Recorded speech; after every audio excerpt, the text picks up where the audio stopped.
everyone. Welcome to the program. This is Sunday Politics live on Channels Television. I'm Sean Kimbalwe in Abuja. There's been a frenzy and is heated now about the 2023 general election, especially the presidential election. You can liken the frenzy to a very intense football match, a derby, a local derby that perhaps will determine who wins the league. And it's about few minutes before that game, and you're seeing supporters across the line cheering their own. That is perhaps the kind of feeling that we're getting ahead of the 2023 general election. Well, it's exactly 3 weeks to the start of the campaigns and for the presidential election. And the pre-campaign activities that we're seeing, and it's giving some sense of how the race will shape up in terms of the issues, some of the gladiators, and how they're going about their activities. Some of the issues that will shape this race will be the issue of the economy, issue security, and the issue of religion is coming up. Ethnicity is one of those issues that politicians are talking about, and the role of the extant law that will guide the conduct of the elections. For example, today, the senator representing Kogi West in the National Assembly, Senator Adeyemi, today addressed a press conference where he's speaking about the need to amend the Electoral Act. Let me allow you to listen to him. He also spoke about the chances of his party, the APC. I propose, which I have told the leadership, that we amend Section 84 of the Electoral Act 2022 by inserting a new subclause 13 that no political party shall nominate candidate of the same religion as presidential candidate or vice presidential candidate after this dispensation. Yes, after this dispensation. Because when an oversight is committed the first time, you don't allow it to occur the second time, so that it doesn't become a policy. That's our proposal. I am a Christian, and I know what I'm telling you, that the option available for Nigeria is that we amend electoral act for future elections so that we do not run into this issue of religion crisis again. When you want to assess an individual, you look at his past record, his person, his family life. Then you ask questions for his friends and associates. You look at those he mentors, but more importantly, you look at the antecedent of such a character. In this case, factors to be considered are: is the individual in question qualified and worthy of the position he seeks to occupy? Does he have the capacity to revamp and reshape our nation? And my simple answer to that is yes. Asiwaju is a man of great capacity. That's Senator Adeyemi speaking about the need to amend the Electoral Act and the chances of the presidential candidate of the APC. Well, and the race is also, shaping up in different areas. So I'll show you quickly what is happening. In the camp of the People's Democratic Party, the presidential candidate, Kachikwu Abubakar, is strategizing on different levels on one hand, to resolve the internal rift in the party and also align forces for his campaign ahead of the election. The former vice president met with the candidates, the governorship candidates of the PDP across the nation over the weekend, and issues relating to the elections and achieving peace in the party were discussed. He had also met with some lawmakers of the PDP. If you flip the page and look at what is happening in the new Nigerian People's Party, NNPP, the presidential candidate, Senator Robbie Ukwonkwoso, is also on the road. He has been commissioning offices of his party in different states of the Federation, including Lagos and Benue State. And as you can see there on your screen, Senator Ukwonkwoso and his arrival at some of the venues attracted huge presence of his party supporters and those members of the NNPP. Yesterday, the presidential candidate of the APC, Bola Tinubu, met with some lawmakers of the APC who were putting a door-to-door campaign arrangement together to market the candidate and the party programs. But Tinubu has a message ahead of the start of the campaigns. Take a listen to him.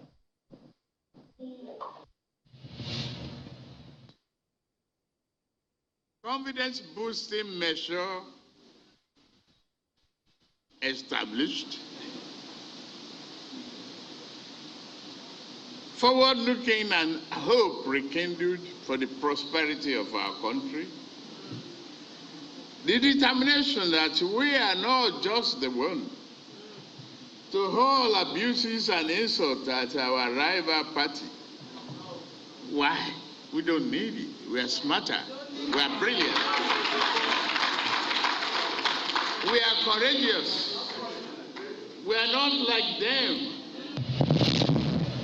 As Bola Tinubu talking about the campaign, what will be some of the issues that we are seeing now and what will be ahead of the campaigns. Now, the past week has seen the presidential candidate of the Labour Party too, Mr. Peter Obi, on the road, but this time around abroad. He has been on a tour of the United States where he's been speaking for diaspora support and addressing different segments of the audience. The Labour Party has also inaugurated an 11-man committee to steer its diaspora activities and ensure inclusiveness of the members of the party outside the country, and also to get some financial support. However, there have been questions as to the foreign support the Labour Party and its candidate is getting, and perhaps what the law says. Well, let's get some perspectives on the Labour Party and the activities of the presidential candidate Peter Obi in the diaspora and across the continent, across the world, seeking support and what the law says. I'm being joined by one of those persons that has been on that trip with him, Professor Pat Utomi. He joins us live from New York on the sideline of one of the events that the Labour Party presidential candidate is presently speaking in New York. Professor Pat Utomi joins us from New York. Thank you so much, Prof, for joining us. There's been growing criticism of your party, Labour Party, on its grassroots support. And perhaps why you are looking to the diaspora support as to seeking the support locally where you could get the vote. What inspired the diaspora, the seeking of diaspora support and the foreign trip that you and your candidate are embarking on? Well, Sheon, it's a great pleasure to be with you again, but I think that you are missing the point so completely. I can't believe that you are hitting the ball in the wrong direction. I told you that we are building a movement. It is a movement that is designed to rescue a country, not just a country, but a race. And if you are going to embark on a project to save a race, you've got to engage the stakeholders broadly. Look, the black man has faced 500 years of servitude. We saw a remarkable thing begin in the United States with freedom fighters like Malcolm X, Martin Luther King Jr. And we eventually saw the fruits many years later in Barack Obama as President of the United States of America.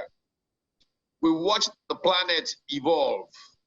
In the last 100 or so years, if you look at the countries that have taken off and gone through rapid transformation, their transformation has been driven significantly by their diaspora, starting with the Meiji Restoration in Japan and how Japanese ascendancy came from the Japanese diaspora, mainly from Germany, influencing Japan's engagement with technology and a new way. We've watched India rising, we've seen China rising, and we've seen spectacular roles that have been played by their diasporas in making it happen. I can tell you for a clear fact that I was in India in 1991 and 1994. In 1991, India was down to less than 3 weeks trading money in its foreign reserves. India was technically bankrupt like Nigeria is right now. Let's not kid ourselves. Nigeria is bankrupt right now. And there was a sense of, my goodness, what's going to happen to almighty India? A series of things that people didn't quite anticipate. Rajiv Gandhi had been killed in that assassination. Congress Indira Party didn't know what to do. They needed a gap closing person until the next Gandhi more or less would be ready. And Narasimha Rao became Prime Minister of India. Rao appointed Manmohan Singh Finance Minister, and a series of reforms began. In those reforms, the surge of new capital coming into India as we need to rebuild Nigeria came, one, from the United States, and two, from a source called NRI. I remember as a teacher at the Lagos Business School, I used to make a joke that the second biggest source of foreign investment at that time was growing at the rate of almost $1 billion a week after reaching near bankruptcy. The second biggest source, because of new policies that were put in place by Manmohan Singh, was coming from NRI. And I used to joke that it was from Nri, a village in the southeast of Nigeria, and then I would make everybody laugh for a bit, and they would ponder the puzzle, and I said, no, it's actually non-resident Indians. So as we begin to get ready to rescue Nigeria, it would be totally unthoughtful if we didn't engage the Nigerian diaspora, because that relief for Nigeria will come from them. It is a clear way of implementing strategy. And so this coming and having these listening clinics with the diaspora and getting them to be hooked is like saying, you can do, look at globalization as a major factor in India rising.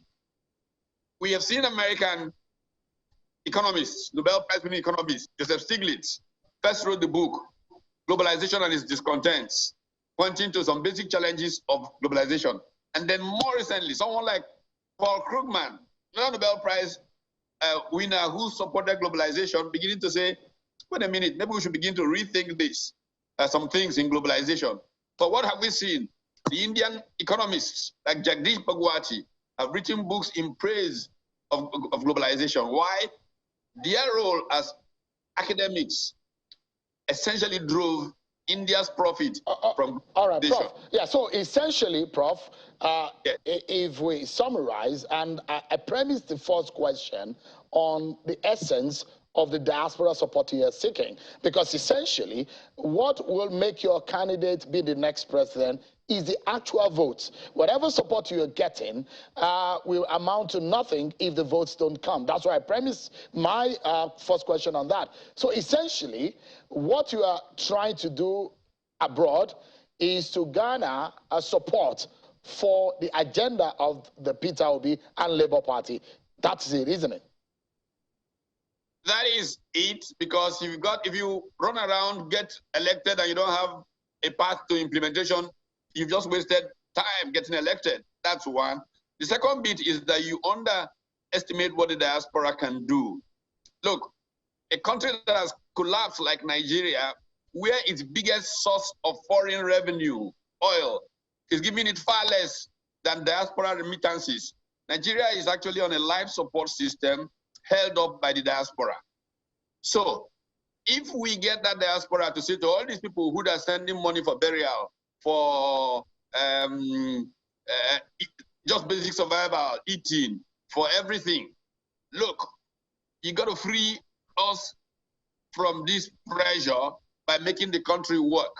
Prof, not like today in Nigeria. So as that agenda, apologies, Prof, as that agenda in seeking that support, as it started working, is it going according to your plan? Or what Absolutely. Perhaps is the biggest achievement you have gotten so far since over a week that you've been there? Hey, Shem, you won't believe it. We've been packing the place full. As I speak to you, Mr. Obi is downstairs talking to more than 1,500 Nigerian students from Yale, Columbia, all of those places. And we are building the new Nigerians that will go and connect up to their cousins at home and say, we got to stop this, energize them to do what Barack Obama did in the United States, to empower young people to look, Nigeria is a young country. 70% of those who will vote are technically called youth. All these fellows who you're talking about that have built this, what I like to call structures of criminality that are used for election rigging, will find that these young people will put in place what is bigger than any structure, what will reach more voters, and what will shock them out of public office. And I hope they stay away from it for a very long time. All right, so Prof. And ruin the country. So I want to assure you that this is a purposeful thing. Campaigns have not started, so we're not really campaigning. We are essentially preparing people to change the structure of Nigeria's democracy. All right. So that if we change it, we can have a new country. So let's clarify this before I get into other issues quickly. It's a controversy that I saw, and I feel that it's needed because you are part of that tour, so you can give us some clarification. Has there been any kind of charges, fees, paid by any attendees of these meetings with Mr. Peter Obi? Have they been charged any fees to attend such meetings?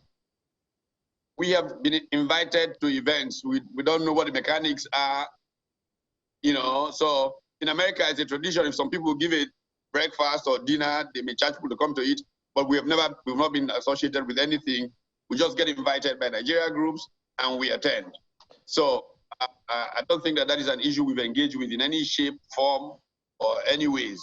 So another thing that we probably need to lift off before we discuss some other proper issue is that story, and I'm very sure that you must have been apprised about it, that there was some kind of issue between yourself and Mr. Peter Obi about campaign funding, campaign structure with the party structure. Just in a few seconds, if you touch on that, so that I can go into the next question. Yeah, it shows you how dangerous a territory we're playing. This thing called fake news has reached a point now. For example, I heard that this thing happened in Agbo, a town that I have not visited in years. You know me very well. You know that one of the last conversations I can have with anybody and dispute around is money. Whenever there is a money issue and people are disputing, I walk away, even if I have billions to lose. I found a company that would become multi-billion naira company. Once I saw unethical behavior, I just walked away. Each time I see those things, I walk away. So to now come and do that over campaign, you know me well enough to know that that's absolute nonsense. No such thing ever happened. We've never even had a conversation around money in any shape, form. So let's talk about money now, because money is a very big deal when it comes to campaign financing. And because we've heard that Labour Party has been touting that they don't pay shishi. Shishi in Nigeria means a dime. They're not going to pay anything. That Peter Obi is a man who will not give shishi in that sense. So are you also seeking funds, sourcing finance to for the campaigns of Peter Obi and the Labour Party from the diaspora community? When the time is right, the diaspora will give money. They have always given money to campaigns. I have run for president, as you know, before. I got support from the diaspora in 2006 or 6 and 7. And then when I ran into 2011, when the time is right, we're going to solicit, obviously, from Nigerians across the board. We're setting up portals where people can give money. You can hear the excitement, look at the shouting of these young people. From downstairs, I'm actually like 2 floors up from where they are. We can hear the excitement. It is those young people down there that are screaming, who will give from their allowances, what they earn working here, $10 every week for the season of the election. But these portals are not up yet. They will be up next week or so. And eventually we're going to be able to access resources from the diaspora for sure. But right now, what we are about is a sensitization tool about what makes democracy work. Right now, Nigeria's democracy is not working because of the transaction costs that are involved, the trade-offs that have to be made, such that eventually when people get to power, they find that what trumps is power and not purpose. They forget the purpose because there are so many deals, IOUs, payoffs to win the election, that in the end, we get the politics of politicians, for politicians, by politicians, and not a democracy that is for the people and by the people. All right. That's why Nigeria is where it is today, crippled, lying prostrate before the world, in spite of its enormous potential, because Nigerian politicians are so connected to the deals that they can make for themselves rather than the service of the people in the process. Prof, so that's what we're trying to change. Let me jump in quickly on the issue you mentioned, on the hopes of sourcing funds from abroad. And I'd like to probably bring Section 225 of the Constitution and Section 85, subsection A, B, C, D of the Nigerian Electoral Act 2022 to your notice about the source of funding for campaign and how the law looks at it. Are you worried or are you aware about what the law says and getting funds for party activities and campaign funding outside of Nigeria? Chenwa, I'm completely aware of what the law says. If we open a portal and say Nigerians who want to support what we stand for should contribute to it, if you say Nigerians abroad can't go to a portal and contribute $1 and those at home, then you take into a point beyond. First of all, you've prevented them from voting. Every other small African country manages to allow diaspora to vote. Ghana, Kenya, everybody. In Nigeria, they can't vote because Nigerian politicians are afraid that because they are more clear-thinking people, if they vote, they will not likely win elections. You've already done that.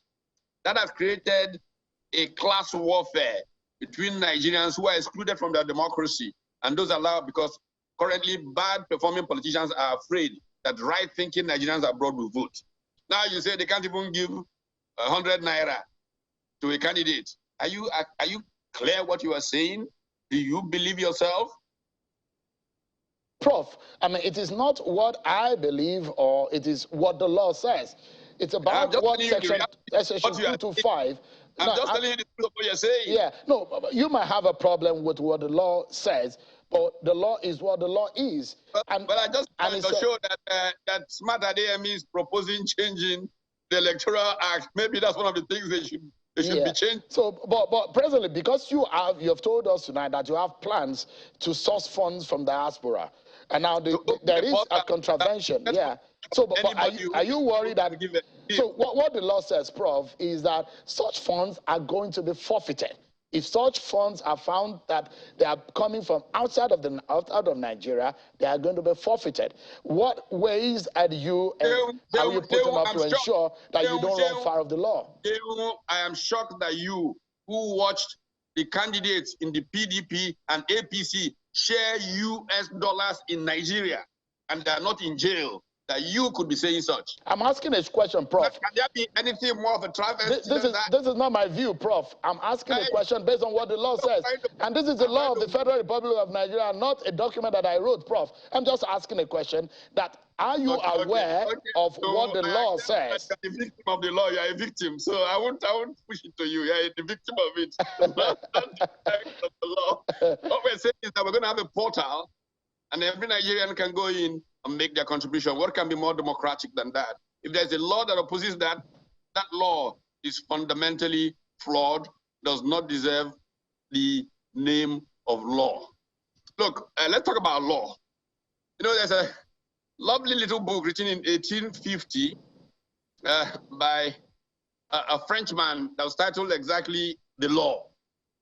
And in that book, he describes the law as something that those who have power use to essentially bully their opponents. I think that Frederick Bastiat sets a stage for us to discuss what law is and what laws are making in Nigeria.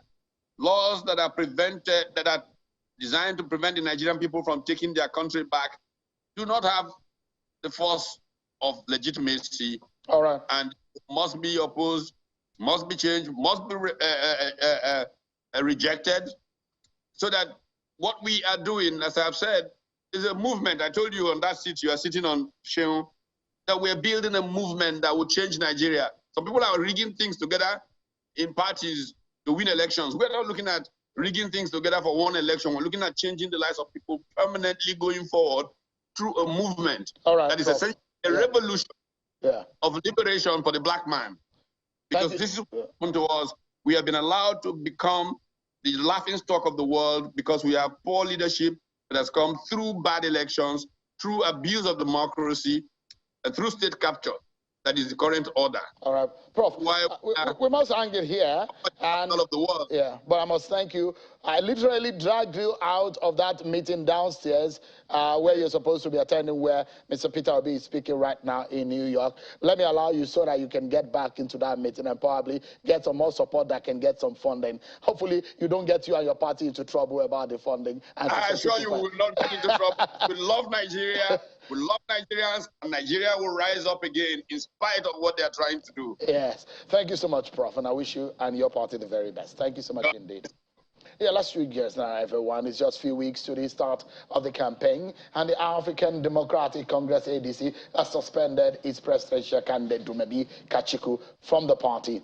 This was made known in a statement issued by the party's deputy national chairman, politics, Dr. Bamdele Ajadi. But in a swift reaction, Mr. Kachikwu said he remains the presidential candidate of the party in the 2023 general election. Also, the state chairman of the ADC have declared that the suspension of Mr. Kachikwu is null and void. Let's get some perspectives on this and see what exactly is at the bottom of all of this. I'm being joined by the national chairman of the ADC, Mr. Raf Nwosu. He joins us live here in Abuja. So thank you so much, Chief Nwosu, for joining us tonight. Thank you very much, Sean. What is happening in your party?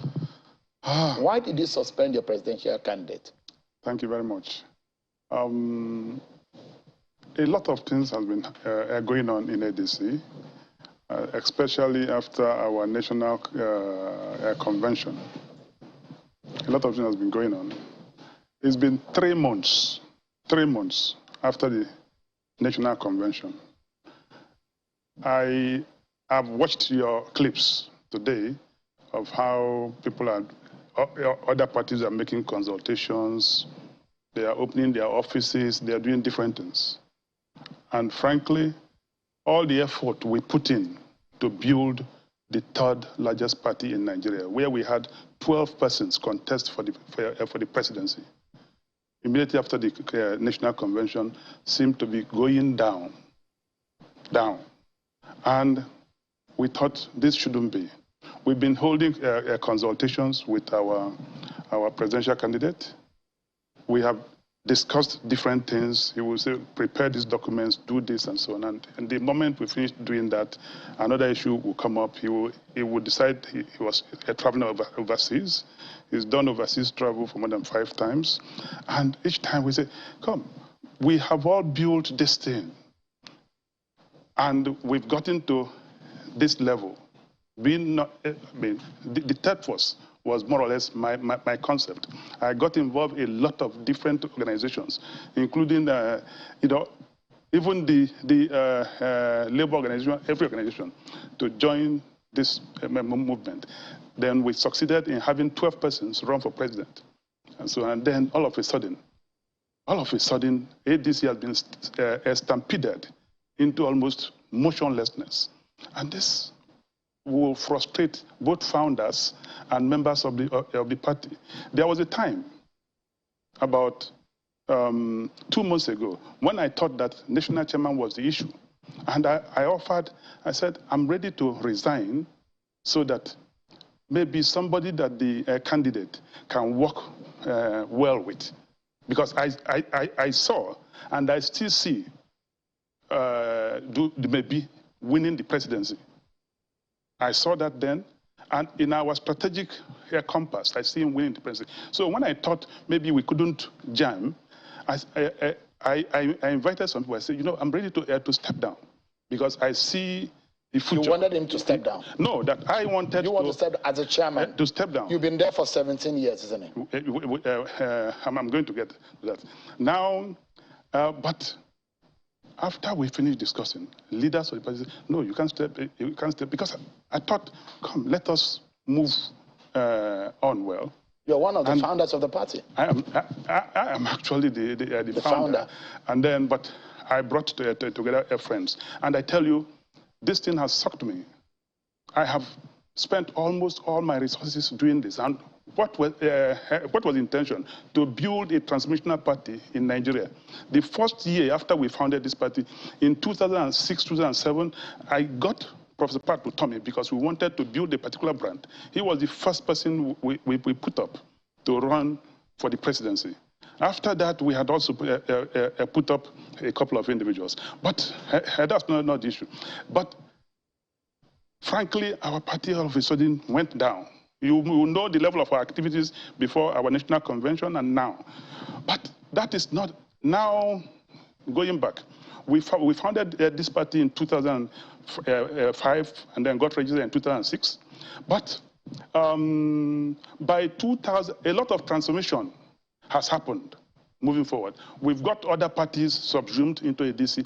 And in 2018, there was a major transformation. As a matter of fact, we wanted to also change the name because a major group called CNM, Coalition for Nigerian Movement, which was put together by eminent persons in this country, after due diligence of all the 90-something political parties, decided that ADC was the best party to affiliate with.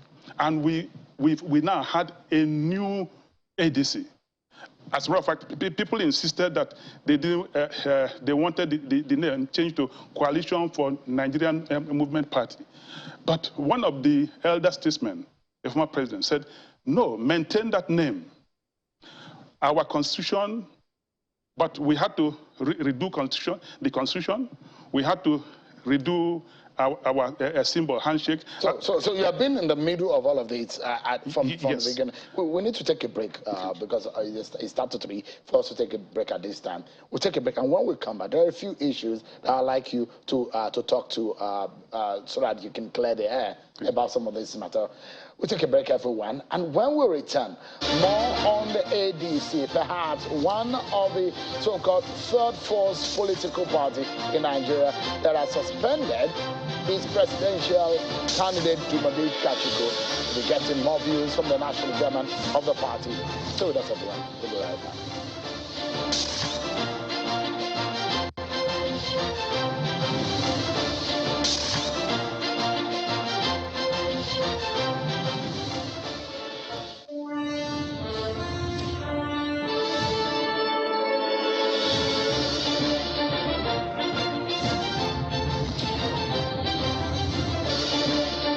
So much, everyone, for staying with us. Let's continue our conversation with the national chairman of the African Democratic Congress, ADC, Chief Ralph Nwosu. Thank you so much indeed.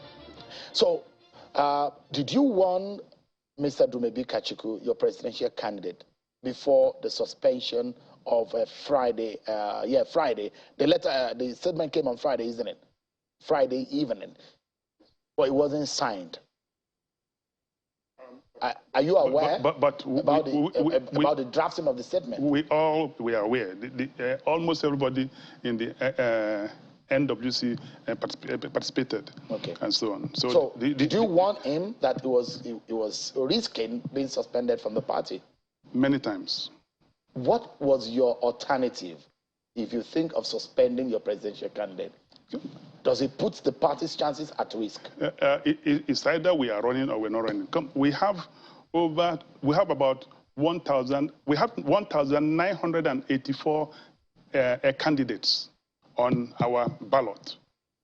House of Assembly, House of Rep, Senate, 28 governorship persons, and so on. Therefore, if we are not running on the presidency, we held a meeting with our governors.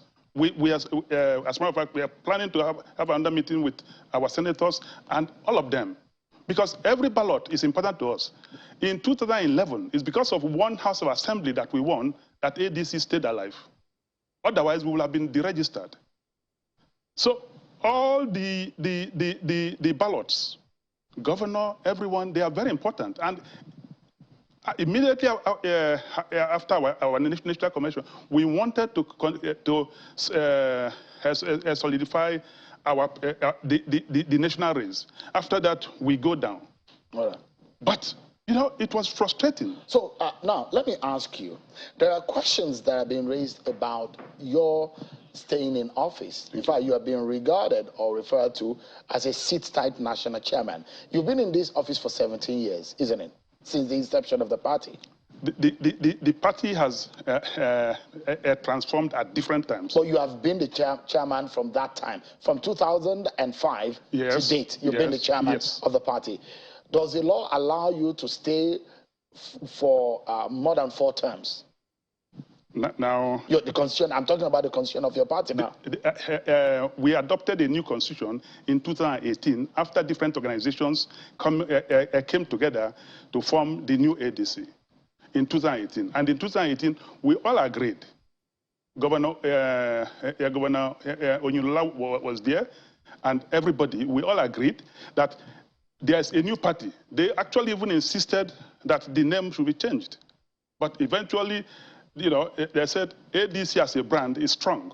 So the constitution we are using is 2018. And I've had maybe talk about that's 18 years. And he quotes the content of 2018 constitution. Are you, does the 2 terms in 2018 constitution, is it retroactive, 17 years? We started a new party in 2018, and all of us agreed. The CNM, the grassroots, the different organizations that came together to form this, we agreed that we are all new, and from then that we're going to start new 4 years, 2 terms. So you are saying, so the law permits you to do 2 terms? Yes. Maximum of 2 terms? From 2018. So you are calculating it from 2018, not from 2005, since there is a new dispensation from your explanation. That was the constitution that came to be. So, and we passed that constitution have you exhausted the 2 terms? No. So you are running for another term? 2018 to 2022. We were supposed to have another convention. When is that? In June of 2022, when we had our presidential convention, which has always been our tradition. But this presidential convention we had almost 12 people running for president. The counting, the item for election of new officers was item number 18. The counting continued till almost 3 a.m. And your TV, everybody was there. The counting, we started the program about 9 a.m. on the 8th, and it continued till 3 a.m. in the morning of the 9th. So it's not possible. And the INEC were there to now stop people. So when are you likely to hold the next process? Congress for the national election? Laws are meant to stop anarchy. Because we couldn't hold the national convention at that time, and our national convention almost threw all of us apart. We now decided, the NWC, who appointed to manage this, brought it to NEC, and with INEC knowing that this is the period of elections. Having another convention at this period of election is not okay, because any internal contestation throws the whole party into chaos. When are you hoping to do it? Therefore, we now invited the NEC. And INEC was properly notified. INEC needed 21 working days to be notified of any special convention, any special NEC. We gave the INEC the letter, and we held the NEC on the 25th. And that NEC we held said, we decided, since we cannot hold the national convention now, and because of the elections that we are going through, that we should allow the executive to extend for 1 year.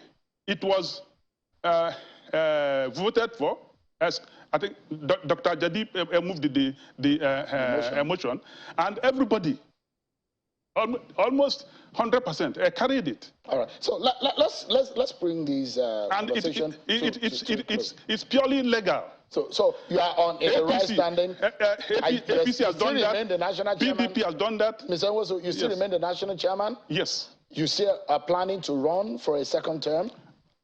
True or false? I had even wanted to resign. I told you. But you are running. You will be running. No. In 1 year time, I don't intend to run. So you are not going to conduct the election until after the election, 2023 election? Yes. Okay, now, so I'd like you to clarify these allegations. Is it true that you traded your party in 2019? You pulled the rug out of the feet of the then presidential candidate, Adeyemi Lafia, the late Adeyemi Lafia, and sold out to other parties. This is what the allegations are being raised by some members of your party. Clarify.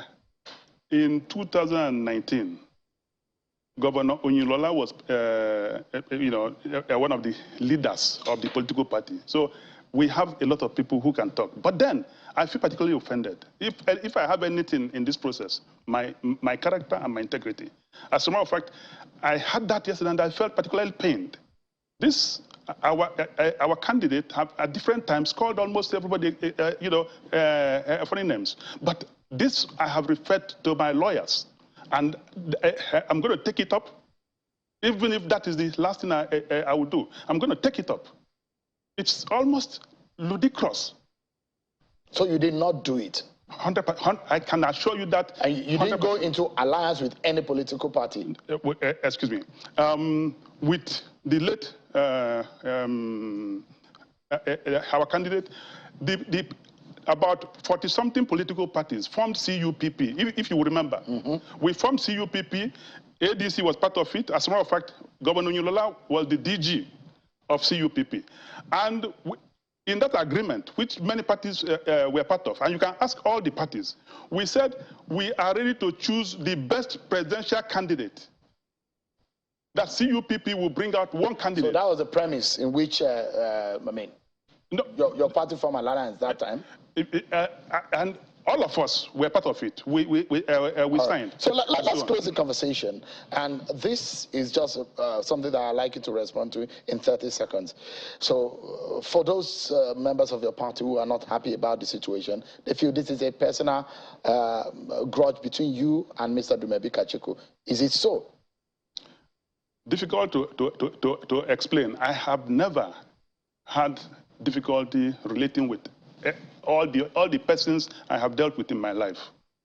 I think there's something that is not clear, but maybe with time it will be clear. All right. So finally, the NWC exercised almost all the options before we decided, come, this has to stop. We have 2,000 people, almost 2,000 people on the ballot, and we need to concentrate on that. So this suspension, from where you're standing now, is stands. The suspension. Yes. So are you open to replace him with another person? I will not say that. In politics, we have conflicts. Some of our strategic stakeholders are meeting. By tomorrow, for instance, our ambassador, quintessential ambassador, Elder Leke Abejide, he's in the Federal House, one of the best legislators. He came back and felt very bad about what's happening and said he will call everybody together. So you're open to resolve the matter? I'm not sure. Rather than replacing him? I'm not sure. It depends on... Or this is the end of the road? It depends on if Dumebi is running. The moment he's running, you will even see it. All right. So let's leave it at that because we need to also get some other side of it. Thank you so much, the National Chairman of ADC, Chief Ralph Nwosu, Nwosu, sorry, for coming tonight. I appreciate it. Thank you very much. Let's get some other perspective into this matter. And one of the chairman of the chairman of the ADC across the state who holds other opinion on this matter will be joining us next on the program. But let's hear Mr. Dumebi Kachikwu on this matter, his own side of it. The tenure of the immediate past NWC expired or elapsed on the 28th of last month, which was last Sunday. Prior to this, the former chairman, Chief Nwosu, had sought an extension or an elongation of his tenure. He had reached me directly and indirectly pleading for us to extend his tenure. For those of you who might not know, Chief Nwosu happens to be the longest serving chairman of a political party in the history of Nigeria, having held sway as the chairman of ADC for the last 17 years. You must understand that this is contrary to the provisions of the Constitution of ADC, which stipulates that a chairman can only hold office for 2 terms, maximum of 2 terms of 4 years each. For some reason, and for reasons best known to INEC, we don't know how Nwosu was able to hold on to that position for the last 17 years. Well, that's Mr. Dumebi Kachikwu, will I say suspended member of ADC, the presidential candidate of the ADC on the role of INEC. But let us hear from let's get another perspective from a chieftain of the ADC, other than what we heard from Mr. Raf Nwosu. I'm being joined by Mr. Ogaga Kingsley Temitokwe. He's the chairman of the ADC in Kogi State and the chairman of the ADC. Thank you so much for joining us tonight. You're welcome. We need to be very fast, and there are a lot of issues that I'd like you to address. Is this a personal squabble between Mr. Dumebi Kachikwu and the national chairman? What do you think, in summary, at the bottom of all of this? It is not a personal issue. What I can say about this is that the tenure elongation that have expired by the National Working Committee, which they refuse to leave, that is what caused all this. Has this ever been an issue before now? No, it has never been an issue because we don't have an issue. Was it raised at the neck at some point? Yes, even it was there was a meeting that I called all the chairmen.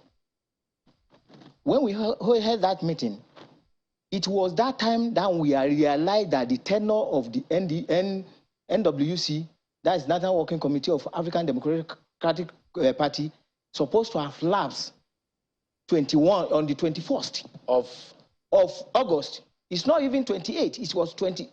We later get the certificate copy of the document of ADC, the meeting that we had since 2005. Up to date. But did you hear the explanation of Chief Nwosu that there was a new dispensation that you cannot calculate from 2005, that there was a 2018 new dispensation of the party, so you cannot calculate it from 2005? There is no any new dispensation. If there's any new dispensation, sir, there will be a new registration.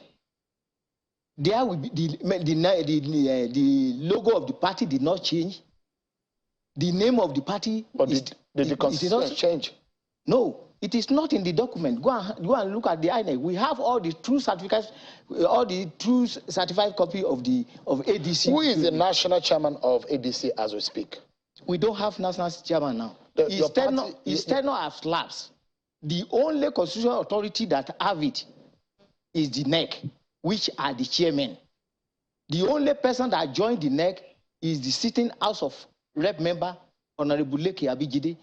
Apart from these people that I'm talking about, we don't have national chairman. Have you had, I mean, when I say you, I'm not talking about you in person. Yes. I'm talking about you at some segment of the party.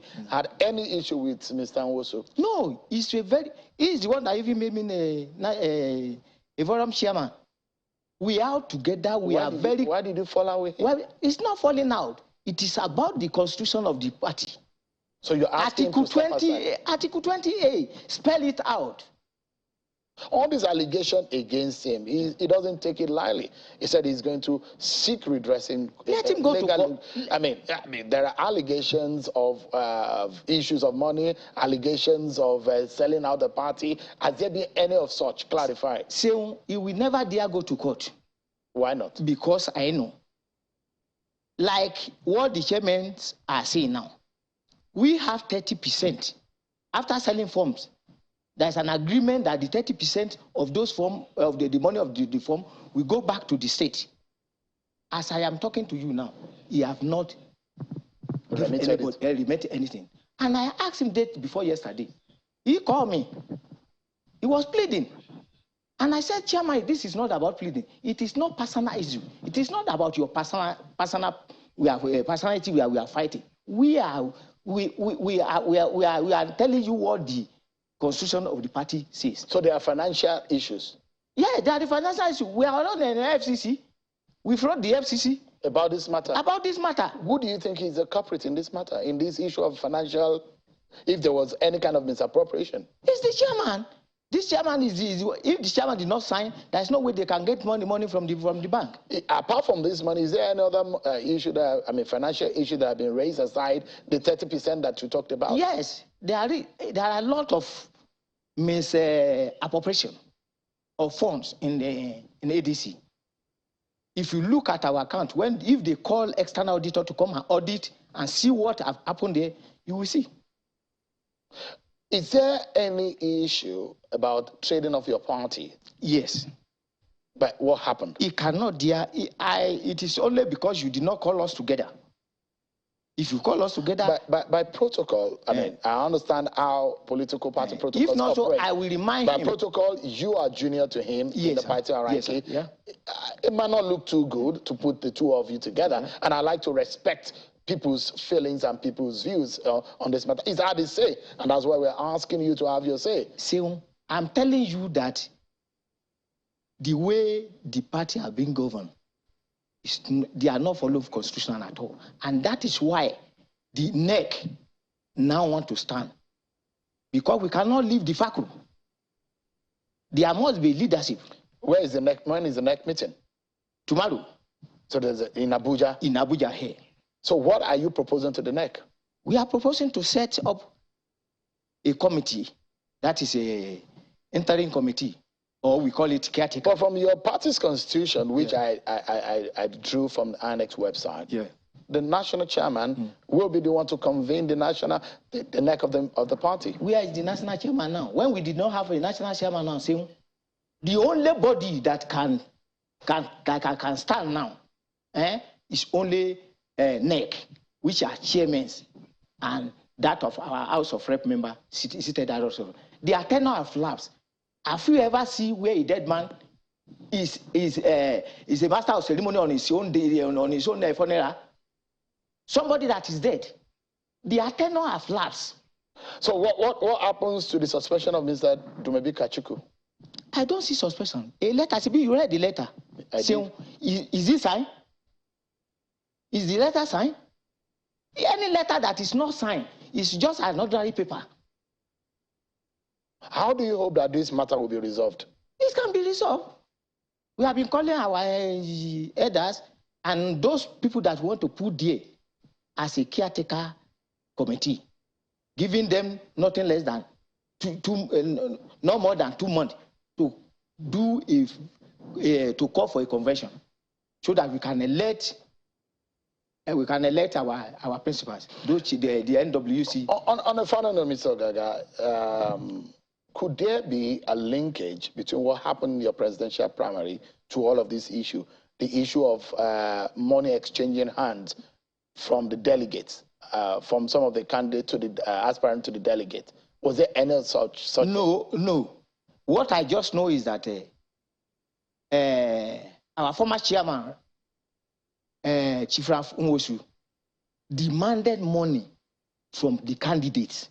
Really? Really. How? Do you have evidence? Yes, I have evidence. How much did he demand? He first even threw it as 2 million naira, 2 billion naira. 2 billion? 2 billion. From each of them? No, from the person, the one they know that he have crowd. And who is that? Who was that? Kachikwu Dumebi. When he cannot, the chairman of a board of trustee was there. When he demanded? When he demanded that. What was the money? Is it an official money or a personal money? He said he want to get it down so that he confessed to me. I wasn't there. I wasn't there, but he confessed to me, and I asked the woman, which is the chairman of board of trustee. I said, yes. Kachikwu also told me. Later, he settled for 500 million naira. And he said that if I draw 500 million naira, where am I going to get money to start hitting the ground running for this election? So that's probably the genesis. That is the genesis. I can say that is the genesis of the whole matter between them. All right, that's how far we can go. Is there any other skeleton in the cupboard that you probably want to tell us before we go? The only thing I can say is that normally you will see that ADC have not been doing election. They always trade at the later end of it for money. For money. We have never since 2005 up to date. All right. We have never contested election, presidential election. So it's about commercial trading of. So this is the time. He was asking me, Chief Nwosu, our former chairman of African Democratic Congress, was asking me if it is true, do maybe want to run for that election. And I told him, from the machinery and all things that they are put down, I am sure he's running for the election. Thank you so much. I'm very sure that Mr. Nwosu has heard some of the things that the allegations that you have raised. That is why I said that if it's I will tell him. Thank you so much, Mr. Ogaga Kingsley Temitokpa, the chairman of the ADC in Kogi State and the chairman of ADC. Thank you so much indeed for coming. Thank you, sir. Well, we'll hope to get the side of Mr. Dumebi Kachikwu tomorrow, and hoping that maybe there'll be some political solution to the issue on the ground. Thank you so much indeed, everyone, for watching. I'm sure Kimale. Bye-bye.